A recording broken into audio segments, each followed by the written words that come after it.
Hi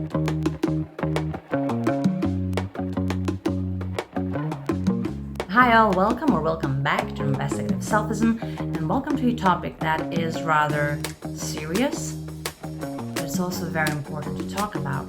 And that topic I'd like to summarize in a question: can we talk about empowerment? Can we truly feel and experience it without that deeper healing?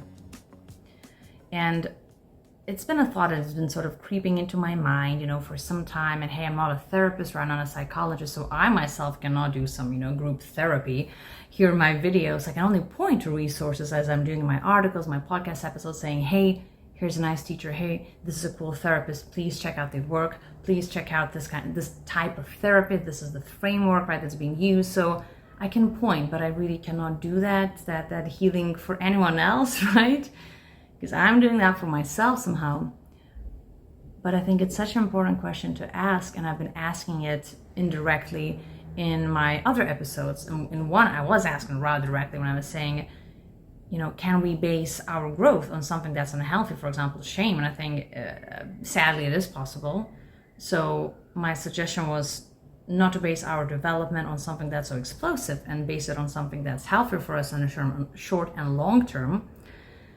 And that's an example of this topic that I want to talk to you about today, healing.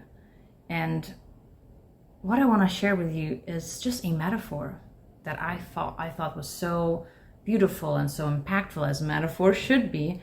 And it's a metaphor by Michael Singer, a man who's very famous in the mindfulness circles, right? He's kind of like a Buddhist teacher, Buddhist psychology, mindfulness teacher. And his book, Untethered Soul, is such a bestseller. So it's, once again, in certain circles, it's very known.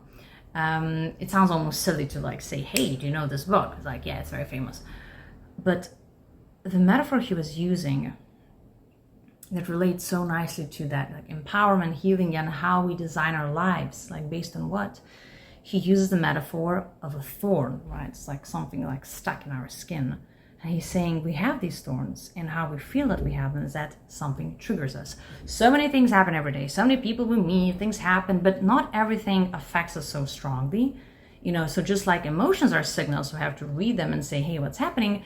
So that thorn is being hurt is an indicator that, okay, there's a trigger, and what is it triggering and why, right? And he was saying it, once again, so nicely, that we might think that we don't have thorns, or we know we have them, and we say, I'm not going to remove it, but I'm going to wear certain fabrics that don't touch it so much, right? And I'm not going to allow anyone to touch me here because I have this thorn. Maybe I'll design a special suit so that no one can touch it ever. Maybe I'll build my house in a certain way so I feel safer in that house. Maybe I'm just not going to ever leave my house because I have this thorn. So I'm building my life around the thorn, and I say, look at me. This thorn is not affecting my life at all. And this is what I want to leave you with, that metaphor. We're going through life, and what thorns are we covering? What adjustments we're making to our lives to make sure that no one touches that thorn?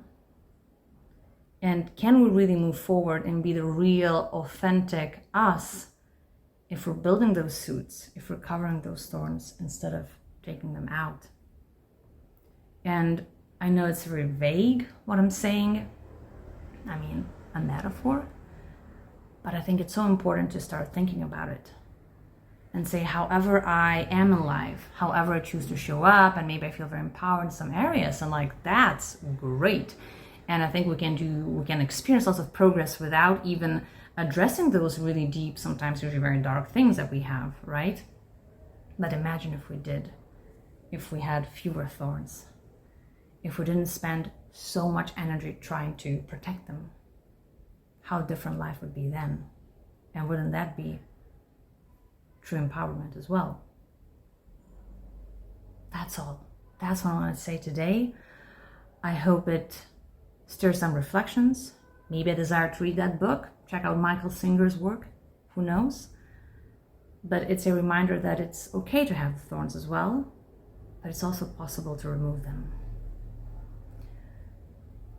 I like how Gabor Mate defines one of the definitions, right?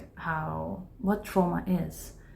He says that we cannot change the fact that something happened, like that is something we cannot change, but we can change our relationship to the thing that happened. That's the changing. This is where we find the healing.